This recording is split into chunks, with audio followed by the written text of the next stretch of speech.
నమస్తే. నేను సిరి.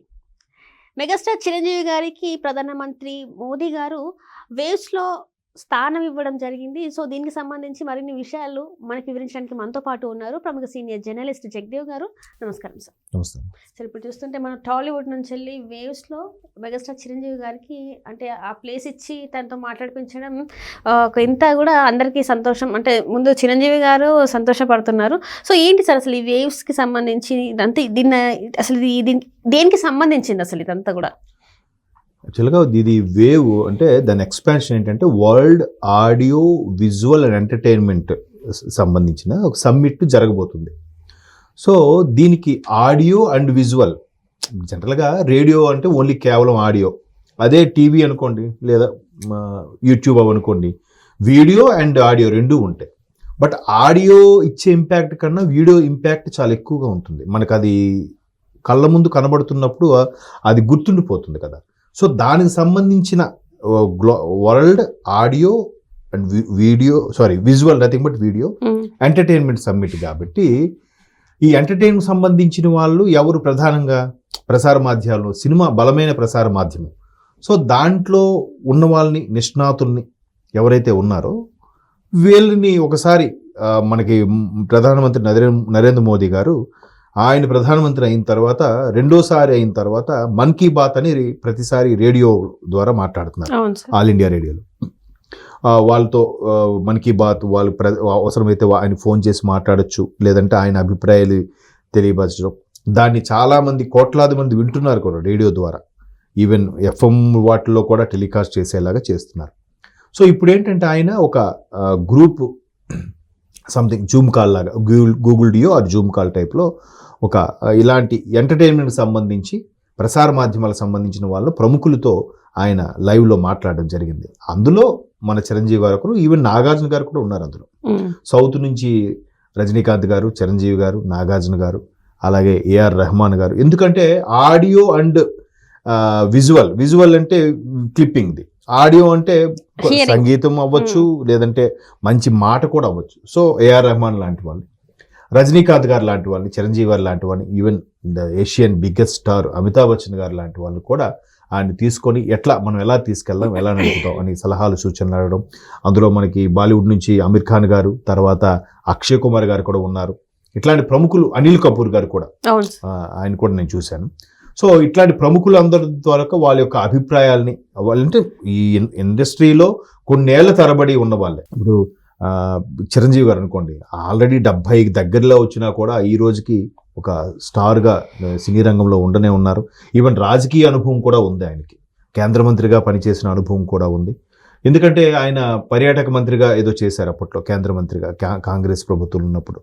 తర్వాత ఆయనకి ఆ రాజకీయ అనుభవం కానీ, ఇండస్ట్రీకి సంబంధించిన అనుభవం, ఈవెన్ బాలీవుడ్లో కానీ ఇండస్ట్రీలో, భారతదేశంలో ఉన్న అన్ని ఇండస్ట్రీలతో కూడా మంచి సత్సంబంధాలు ఉన్న వ్యక్తి మెగాస్టార్ చిరంజీవి గారు. ఈవెన్ రజనీకాంత్ గారు కూడా, అంటే వాళ్ళకి పార్టీలకు అతీతంగా నడుచుకునే వ్యక్తులు వాళ్ళు వాస్తవానికి. బట్ చిరంజీవి గారికి ఒక చిన్న పిఆర్పి అనేది చిన్న ఇబ్బందికర పరిస్థితి కానీ ఎవరైనా మాట్లాడితే, బట్ అది కూడా ఆయన దాన్ని అధిగమించేశాడు. ఒక న్యూట్రల్గానే ఉంటున్నాడు. మొన్న ఆయన తమ్ముడు స్వయంగా ఒక పార్టీ పెట్టిదైనప్పటికి కూడా పర్టికులర్గా ఆ పార్టీకి చెందిన వ్యక్తి కాకపోయినా, ఆ తమ్ముడికి ఫేవర్గా ఉన్న, జనరల్గా న్యూట్రల్గా అందరితో మంచిగా ఉండే వ్యక్తి చిరంజీవి గారు. సో ఆయనకి కూడా ఈ చిట్చాట్లో తీసుకోవడం, ఎటువంటి ఈ ఎంటర్టైన్మెంట్ సమ్మిట్, గ్లోబల్ సమ్మిట్ మన దగ్గర నిర్వహించబోతున్నారు. కాబట్టి దీన్ని ఇంకా ఇప్పుడు ప్రపంచ దేశాలలో భారతదేశం అనేది ఒక విశ్వగురువుగా అవతరించబోతుంది. దీనికి ప్రధాన కారణం నాకు తెలిసి మోదీ గారు ఒక యోగాతో స్టార్ట్ చేశారు అనుకుంటా. దానికి మనమే పేటెంట్ రైట్గా తీసుకోవడం యోగాని, దానికి ఒక ఇంటర్నేషనల్ యోగా డేగా ఒకటి ప్రకటించడం. సో ప్రపంచ దేశాలకు అవసరమైన సైంటిస్టులను కానీ అందరిని కూడా భారతదేశం నుంచే సప్లై అవుతుంది, భారతదేశమే వాళ్ళందరికీ అందిస్తోంది. ప్రపంచంలోనే అత్యధిక యువత ఉన్న ఏకైక దేశం, ఎక్కువ మంది యువత ఉన్న దేశం భారతదేశం. ఇట్లా ప్రతిదీ కూడా భారతదేశాన్ని ముందు వరుసలో నిలబెట్టడానికి మోదీ గారు అలాగే ప్రభుత్వం కూడా చాలా ప్రయత్నాలు చేస్తుంది. సో ఇప్పుడు మన దగ్గర గ్లోబల్ సమ్మిట్, రేపు రాబోయే రోజుల్లో ఒలింపిక్స్ నిర్వహించడానికి కానీ, ఇప్పుడు క్రికెట్ వరల్డ్ కప్లు అంటే సర్వసాధారణంగా మన దగ్గర నిర్వహించేస్తున్నారు. అంటే ప్రపంచ స్థాయి ఏర్పాట్లు కూడా మన దగ్గర చేసుకోగలుగుతున్నారు. అవన్నీ ఇప్పుడు బయోడైవర్సిటీకి సంబంధించింది కాదు మన దగ్గర అప్పట్లో నిర్వహించడం. సో ఇలా ఒక్కొక్కటి కూడా మోదీ గారి ప్రభుత్వం వచ్చిన తర్వాత నిర్వహిస్తున్న నేపథ్యంలో దీన్ని ఇట్లాంటి కళాకారుల్ని, నిష్ణాతుల్ని వాళ్ళ సలహాలు సూచనల మేరకు ఇంకా ఏ విధంగా చేస్తే బాగుంటుంది, ఎలా ముందుకు తీసుకెళ్తే బాగుంటుంది, దానికి వీళ్ళని ఒక మెంబర్స్గా యాడ్ చేసి వీళ్ళని తీసుకొచ్చి ఒక వాలంటీర్గా వాళ్ళ హెల్ప్ని, వాళ్ళ సజెషన్స్ కూడా గవర్నమెంట్ ఫాలో అయ్యేలాగా. అంటే చూడండి, అంటే నరేంద్ర మోదీ గారి యొక్క ఆలోచన విధానం ఎలా ఉంటుందంటే, ఇక్కడ ఏముంది పెద్ద చిరంజీవి గారు పిలిచి మాట్లాడాడు అయితే కాదు, ఒక్కొక్క భాష నుంచి, ఒక్కొక్క ప్రాంతం నుంచి, ఒక్కొక్క కళ నుంచి పిక్ చేసి వాళ్ళందరినీ కూడా ఒక మంత్రముగ్ధులు చేసేలా చేస్తున్నాడు ఆయన. మొన్న కేసీఆర్ గారు సోదరు ఎవరో చనిపోయారు, దానికి ఆయన లేఖ రాశాడుగా, మీరు అబ్జర్వ్ చేశారా? ఆయనకి మాజీ ముఖ్యమంత్రి సోదరి చనిపోతే సంతాపం తెలపాలని ఏముంది బిజీ లైఫ్లో? అదే అక్కడే మోదీ ఒక చిన్న విషయాన్ని కూడా చాలా చక్కగా, ఆ తర్వాత ఢిల్లీలో ఒక పుస్తక ఆవిష్కరణకు సంబంధించి అక్కినేని నాగేశ్వరరావు గారి సందర్భం వస్తే ఆయన గురించి మాట్లాడాడు. అసలు ఒక దాన్ని ఏమంటే యాక్టింగ్ డిక్షనరీ లాంటి వ్యక్తి అన్నట్టుగా ఏఎన్ఆర్ గారి గురించి, మన ఏఎన్ఆర్ గురించి పోయాడు. ఎంత గొప్పగా ఉంది, ఒక తెలుగు వాళ్ళందరికీ కూడా మన ఏఎన్ఆర్ గారి గురించి ఇంత గొప్పగా చెప్పారు. ఎవరు? సాక్షాత్తు ప్రధానమంత్రి నరేంద్ర మోదీ. సో అట్లాగా ఈయన ప్రపంచ గ్లోబల్ సమ్మిట్ నిర్వహించాలంటే ముందు మన భిన్నత్వంలో ఏకత్వం ఉన్న మన భారతదేశాన్ని ముందు కలుపుకు వెళ్ళాలి కదా.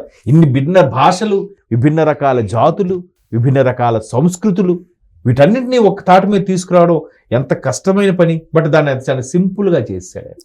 ఫస్ట్ స్వచ్ఛ భారత్ అన్నాడు, దానికి కూడా సింపుల్గా మహాత్మా గాంధీ స్పెటికల్స్ని లోగోగా పెట్టి చేశాడు. ముందు మన ఇల్లు తుడుచుకోవాలి, మన ఇల్లు మనం క్లీన్ చేసుకుంటే తర్వాత ప్రపంచానికి మనం చెప్పొచ్చు అని. తర్వాత మేక్ ఇన్ ఇండియా అన్నాడు.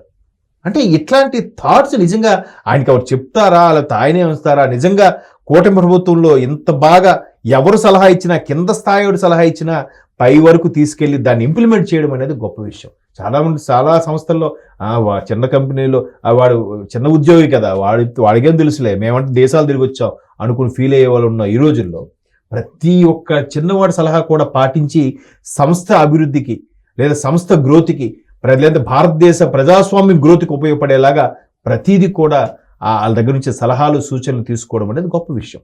ఆ విషయంలోనే ప్రధానమంత్రి నరేంద్ర మోదీ గారు ఈరోజు చిరంజీవి గారితో కానీ ఇది చేశారు. బట్ ఆయన కూడా చాలా గొప్పగా ట్వీట్ చేసుకున్నారు చిరంజీవి గారు కూడా. అంతే కదా, ఇప్పుడు ఎంతోమంది ఉన్నారు మహానుభావులు, నటులు, నిష్ణాతులు, బట్ నన్ను పిక్ చేసుకోవడం అనేది గొప్ప విషయం అన్నట్టుగా ఆయన కూడా హ్యాపీగా ఫీల్ అయ్యాడు. ఆయన అయితే అంతకుముందు మనం చంద్రబాబు నాయుడు గారి ప్రమాణ స్వీకారానికి మనం క్లియర్గా చూసాం. ఈవెన్ పవన్ కళ్యాణ్ గారు చేపట్టుకొని చిరంజీవి గారి దగ్గరికి వెళ్ళి మరి చేతులు పైకెత్తి అభివాదం చేశారు. దట్ ఈజ్ ప్రధానమంత్రి నరేంద్ర మోదీ.